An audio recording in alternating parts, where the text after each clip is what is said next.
我们的同事开着他心爱的丰田86又被撞了，而且撞了一个全损报废。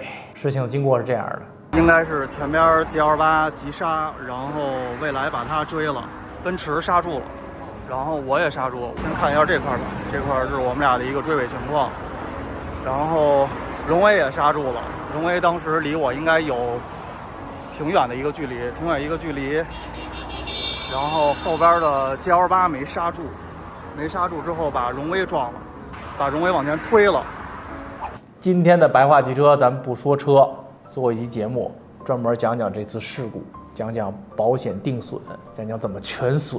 当事人在这儿呢，事故经过大家已经看到了啊，你给大家讲讲这车撞完之后就什么结果了吧？当时是后边被撞的比较厉害，后边的横梁已经弯了，后边的纵梁往中间收了，备胎坑已经起褶了，后边一套基本上都不太行了。前边受伤了一个角，前面的机盖、大灯、翼子板，然后当时因为机盖开不开，里边受伤到什么情况我不太清楚。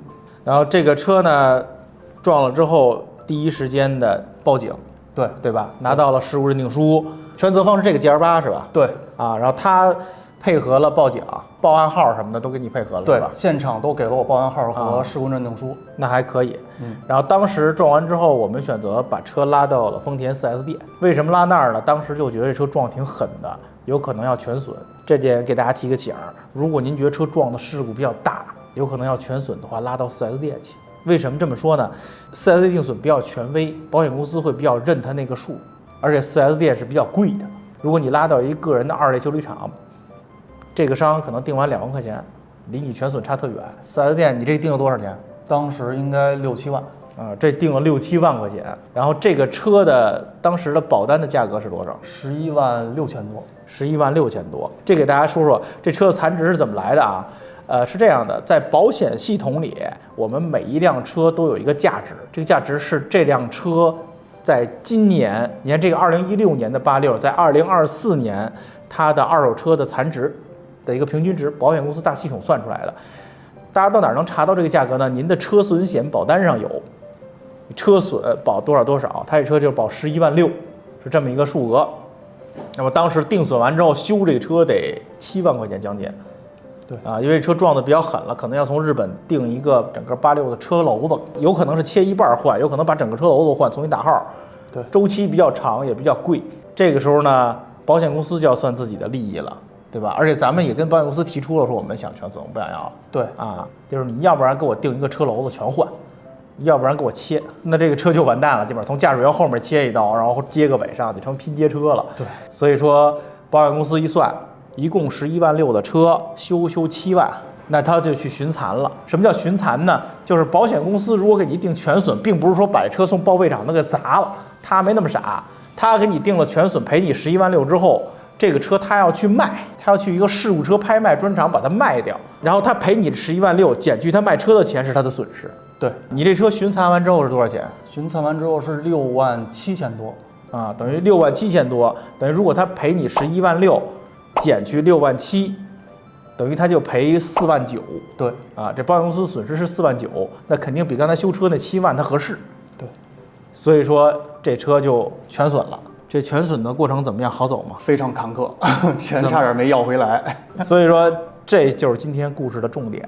大家一撞了就说啊走全损，没那么容易。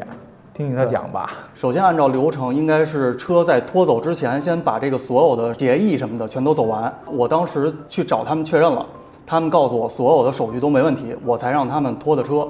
然后这个车被拖走了很久之后，这个车都已经修完了，都该过户了。我发现啊，有一笔钱一直没到账。哪一笔钱？是保险公司赔我的那笔钱，拍卖公司赔我的那笔钱，在车拖走之后没多久就已经到账了。就是说你那车拍卖那6-7万块钱已经到了，对，保险公司该赔你那4万多一直没到。对，啊，是为什么没到呢？首先，全责方是一个公户，他的被保险人也是公户，所有的这些赔偿赔款需要他们公司盖章。保险公司给这公司的这个合同或者说赔偿什么的东西里边，他们公司的律师有一句话不认可，就一直没盖章。就这公司拖着不盖章。对啊，你最后怎么让他们把这章盖了，把这流程走完的？首先我去联系我的这边的定损员，联系我这边定损员之后，发现没有用，我去打了保险公司的投诉电话。保险公司给我联系到了负责这个公司的就是全部保险的这个人，然后我跟他去联系，联系之后他也表示没有办法，他们公司的律师不认可那句话，就是不给盖。我说那你这样，我只能往上再打电话去找保监会投诉。他说您打电话我们也实在没有办法，因为是那边不认可就不盖章。最后商量半天，最后决定下礼拜一给我盖。然后在礼拜天的时候告诉我章盖完了，过了没几个小时，那笔钱就到账了。我估计这个保险公司的人肯定给那公司施加压力了，你再不盖我就起诉你。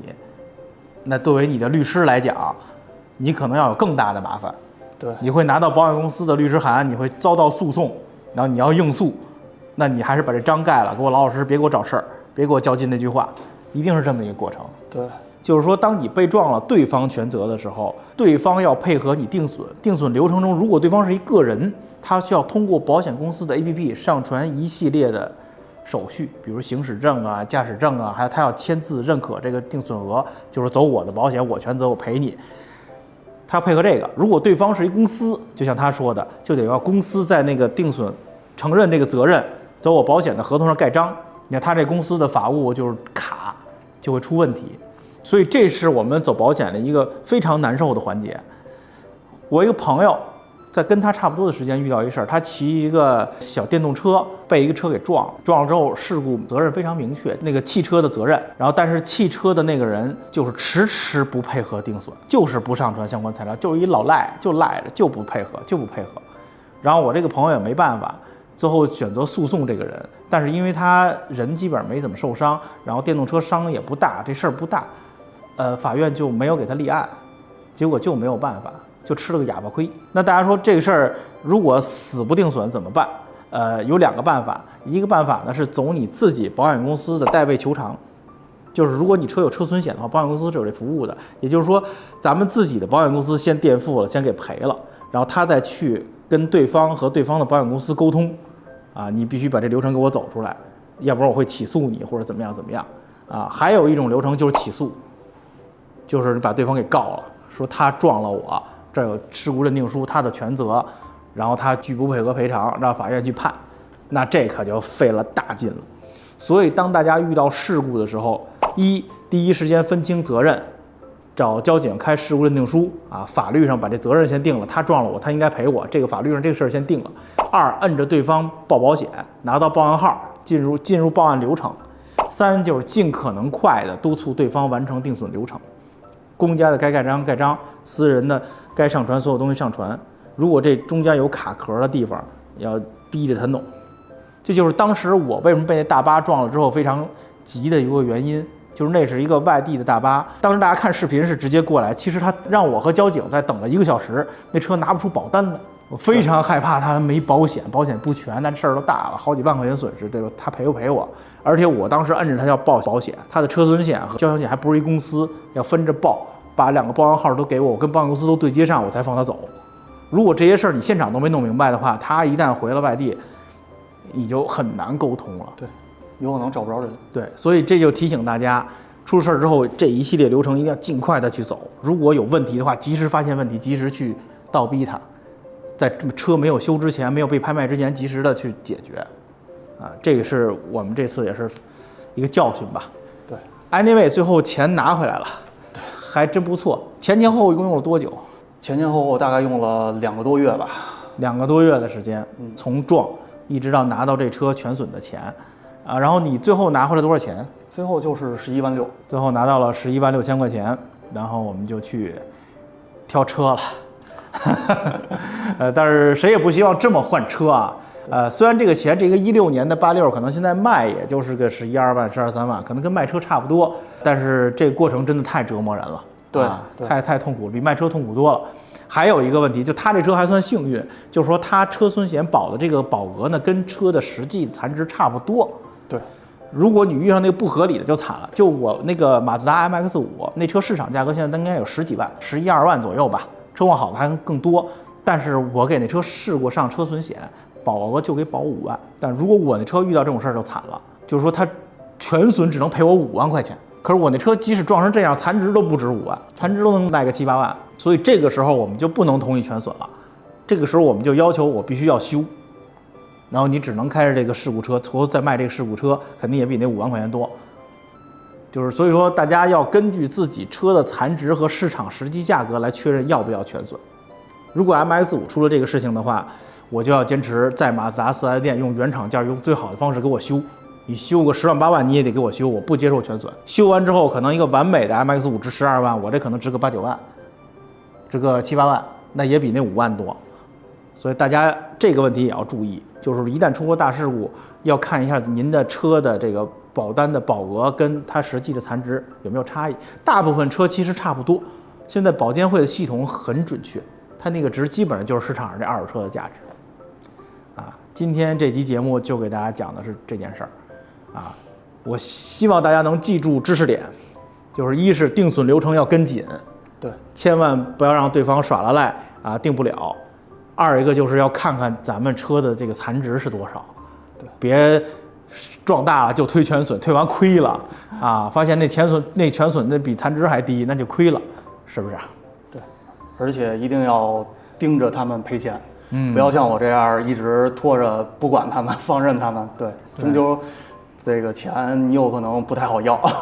你说如果一直没管这事儿，车都被拍卖了，保险都退了，都走了，什么都没有了，最后钱没赔下来，等你发现的时候已经来不及了，就傻了。对，是不是？行吧，感谢大家收看这一集的白话汽车。下周咱们翻篇儿下周过年咱们辞旧迎新。跟这个车说拜拜，咱们看看他买了什么新车。